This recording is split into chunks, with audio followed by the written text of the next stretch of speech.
كنت قريت قبل كده إن الواحد أول ما بيصحى من نوم عميق ما بيكونش واعي بأي حاجة حواليه لمدة 5 ثواني.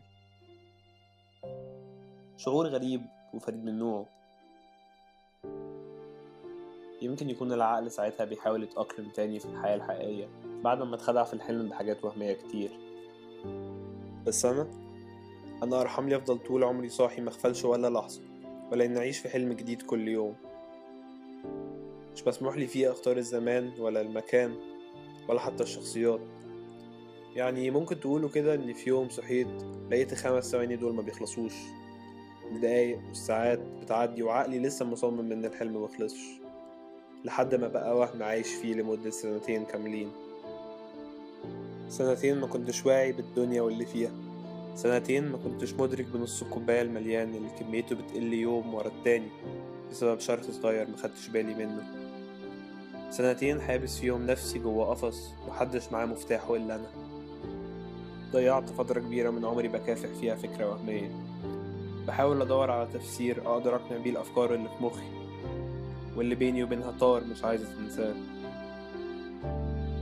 أنا بندم على كل دقيقة عدت عليا في 2 دول، بندم على الوقت اللي راح من عمري وأنا واقف مكاني ومبتقدمش خطوة واحدة لقدام.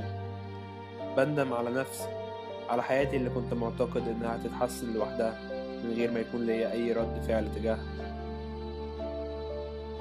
صحيح أنا معرفتكمش بنفسي، أنا في الحقيقة شاب عادي جدا، بس فيها حاجات مش عادية. طبعا مش قصدي خارقة، قصدي إن فيها حاجات بتعوق حياتي اليومية، تفكيري، كلامي، وأفعالي. باختصار أنا مريت بحالة اكتئاب. الموضوع بدأ من 2 لما فهمت الدنيا غلط، وعرفت إني بضحك على نفسي لما غرست في مخي فكرة وهمية بسبب هتغير مصير حياتي. ممكن تقولوا كده إني قررت أمشي عكس وأنا مغمض عيني في نص طريق سريع. كان خوف من اللي جاي، خوف من المستقبل، الواقع مهدد في أي لحظة إنه ينهار، ووجودي في الموقف ده بيهدد حياتي إنها تنتهي. بس خلاص الموضوع انتهى. عرفت إن الحياة مش مستاهلة، وإن ربنا مخلقناش في الدنيا دي من غير سبب، والسبب ده قيمته كبيرة بس ناس كتير لسه مخدتش بالها منه، وأنا كنت واحد منهم. لحد ما جه اليوم اللي عرفت فيه قيمتي وقيمة الحياة اللي أنا كنت مستهتر بيها.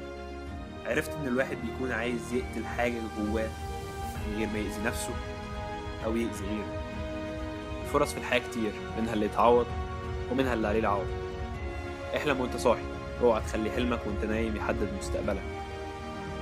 كلها بتبدأ وتنتهي قرار واحد يغير حياتك، أو قرار تندم عليه طول عمرك، وانت بس اللي بتحدد التمن والاتجاه ومدة الرحلة اللي انت عايز تعيش فيها، واللي مش مضمون لو ليها تذكرة رجوع ولا لأ.